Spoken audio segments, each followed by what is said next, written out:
Hi everyone, it's Lauren. I hope you're all doing really well. Today I wanted to talk about the Costa Book Awards because they are announcing their Book of the Year 2018 tomorrow, Tuesday the 29th of January. And the way that this works, if you're not familiar with the Costa Book Awards, is that in the previous year they announced the shortlist for 5 different categories. So they have a novel, first novel, children's fiction, biography and poetry. So I think there's a shortlist of 4 books for each of those categories, which gets announced before Christmas. Then the winners of each of those categories gets announced at the beginning of January. And then each of those 5 winners goes up against each other to be crowned the Book of the Year. So that is what is happening tomorrow. And I've been working with Costa on their novel and first novel categories. So I've read the winners and some of the shortlisted books for those categories. I haven't read biography, poetry and children's, but I think it's quite an interesting concept in general, this idea of what is the best book of the year, and also how we pit books against each other. So I thought I'd have a discussion about the winners of the 2 novel and first novel categories, and then also talk about how I would look to define my own book of the year. And I'd love to hear from you what you think about this concept of pitting books against each other and having prizes. So the first book I want to talk about is the winner of the novel category, which is Sally Rooney's Normal People. Now, I've spoken about this book a lot. A lot of people over various forms of media have spoken about this book a lot. But essentially, it's a study of a relationship between 2 young people as they go from school to university, how their social statuses change, how their relationship with each other kind of waxes and wanes. And it's a very subtle, very quiet look at the changes in this relationship. This is Sally Rooney's second book. Her first one was Conversations with Friends, which again was promoted quite widely and looked at quite similar themes as well.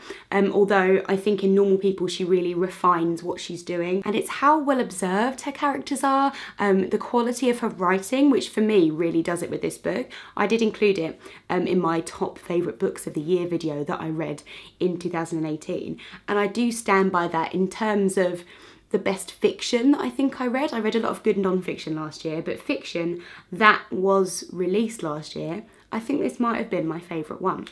And then moving on to the first novel category, I've said this before, but I do really appreciate that Costa has a first novel category, because whenever I've read shortlists from other prizes, I think you can always tell a first novel and not I don't really know how to explain why or how you can tell, but sometimes it just feels like an author is finding their feet, and I don't think it's particularly fair to pit somebody's first novel against somebody else's 31st. So it's nice that they keep all these novels separate and you can judge them against each other. It just makes it feel like a more even playing field, I think. So this is the winner of that category, which is The 7 Deaths of Evelyn Hardcastle by Stuart Turton.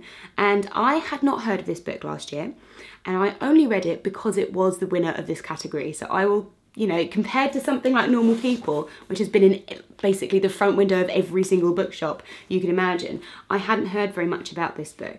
And I read it in a few days, a couple of weeks ago, and I absolutely couldn't put it down. I was so obsessed with it and really delighted really that I read it because it was shortlisted for this award. It's the premise of this book that I think really sells it. It's such a clever idea, and it really kind of takes you along for the ride. It's sort of a mix between a murder mystery and perhaps sci-fi and futuristic time travel. It's very, very odd. Essentially the plot is at an old English country manor. There's a party, lots of guests have arrived, and Evelyn Hardcastle is going to be murdered later that evening. And our protagonist is waking up in the body of a different guest at this party every day. He has 8 chances to relive the same day from a different perspective, and he has to solve the murder of Evelyn Hardcastle at the end of it. There's people that are keeping him there in this sort of bizarre, torturous cycle really, where he's reliving things again and again and again. And at the same time, there are other people also in this house who are trying to solve the same murder, and they're racing against each other to get the answer to the person who's running this game. So not only are you stressed out because he's got to work out who killed Evelyn Hardcastle, and it's so complicated, and there are some things that you can kind of guess at, but most of the twists I couldn't even put it together, and I felt like it was very, very clever, very, very layered. So there's that angle of it, but then also because there are other people who want to win, there are other people trying to kill him as well. So the sense of danger and urgency was so high, and because it was just in a normal kind of English country manor, which was a little bit decrepit, I just felt scared at every turn. As I was reading this book, I felt like I was really there. I felt like someone someone could just jump out from behind the curtain and murder me. And I just couldn't see it coming, the reason why they're in the house, the way the actual murder unfolds. I feel like with this kind of story, which has such an amazing idea at its heart, you know, if the payoff isn't really there at the end of the book, it can sort of ruin the rest of the reading experience for you. And I do feel like with this book there are lots of twists and turns, but I felt like when the twists were revealed, I felt really interested, I felt shocked, I felt like I couldn't have pieced this together myself, and I felt like it was really worth it at the end. So that does make a difference, I think. It is extremely complicated, there's a lot going on. I've had a lot of conversations about this book with Simon, with Jean, with other friends who have been reading it, and I think when you're looking at it in terms of whether it should win an award or not, the conversation sort of changes a little bit. I will be so interested to see what he does next, because this is such an interesting special idea. It makes you feel like this could be a one-hit wonder. It could just be an amazing idea, which is a shame because I don't want to discredit Stuart Turton's writing, but I want to see what he writes next, especially because a lot of the characters in here are very, very stereotyped, very caricatured.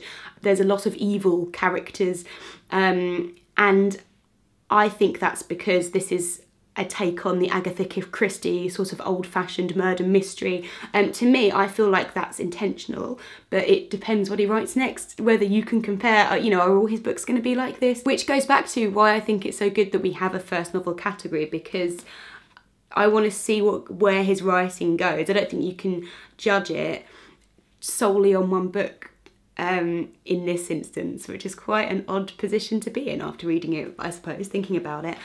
But I can completely see why it won its category. However, I don't feel like it should win Book of the Year, even though I really enjoyed the reading experience. And that's something else that the Costa Book Awards really prides itself on, is that these books are readable. They're not comparing themselves to the Man Booker Prize. These are books which anyone should be able to read. They should be really accessible, and especially with that brief, I understand why this one won. For me, out of these two, I would like Normal People to win. However, that is just from a fiction perspective. As I said, I've not looked at the biography, the poetry, or the children's book. So that's solely from a literary fiction standpoint. And what I did after reading these is look back at what my favourite books of the year were in 2018. So whenever I film those videos, my favourite reads of last year, it's not about what books came out that year necessarily, it's just about my personal reading journey and what I happened to read. So some of the books I read were non-fiction, some of them were quite old. But I had a look at what my favourites were, which did come out in 2018. And I have two here for you. The first one is Ghost Wall by Sarah Moss, and the other one is Winter by Ali Smith. So these are the only two books which came out in 2018 which would have been potentially eligible, I suppose, for this kind of Book of the Year award, which I really loved. In fact, I don't think Ghost Wall even would have been eligible because it is so short. I think this counts as a novella. It's like under 150 pages. So if you discount Ghost Wall from being eligible from my imaginary Book of the Year awards, the other one that I loved was Winter by Ali Smith. And when you start looking at the Costa Awards, specifically looking at readability and accessibility, I feel like Ali Smith is a little bit out there. I really enjoy her writing. Winter itself does get quite abstract. I think it's more abstract than Autumn, which is the first one in her seasons quartet that she's doing. One of her other books, How to Be Both, is definitely very challenging, and that was shortlisted for the Man Booker Prize a few years ago. I do feel like lots of people read it. I felt like it was very, very well received, but it was quite a difficult read. And I don't think Winter is quite as tough as that. But I don't think I would recommend this to everyone, which is quite interesting. So if you were designing an awards for books, what criteria do you think you would want them to hit? Because we have things like the Man Booker Prize, which is looking at literary prowess, I suppose, and how well structured, how well written a book is, depending on how you're defining well written. And then there are prizes which are looking more at the background of the authors, such as the Women's Prize for Fiction in the UK, and also the Jalak Prize, which looks at BAME authors in the UK. There's all sorts of different ways of defining good writing and how you pit books against each other. So I'd be interested to hear from you what you think about how we review books, how we can fashion metrics to compare books to one another, I suppose, because reading is such a personal experience and it's not just about the words, it's about the emotions that you personally feel and where you are in your life when you read them as well, because sometimes books can just come at exactly the right time and really hit you, but those same stories wouldn't have the same effect on somebody else who is at a different point in their lives. The other thing that I think is interesting is when you have books of different genres that are trying to achieve different ends, which is why I am so intrigued with the Costa Book of the Year Awards, because you have the specific categories, which is grouping books of similar type and similar purpose together, and then you have the Book of the Year, and it's quite interesting when you see these books of the year announced, trying to understand what was going through the judges' minds and why they thought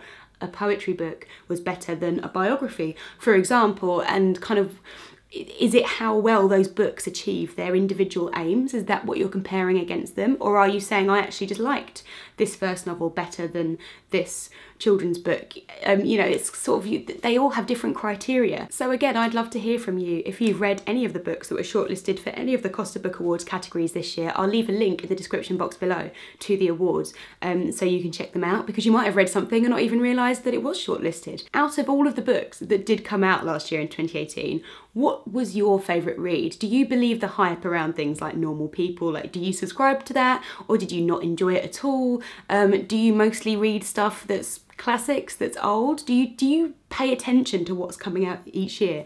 I'd really like to have a proper discussion about how we promote, how we review, how we talk about different books as they come out. So let's continue talking, and I will see you in my next video. Bye!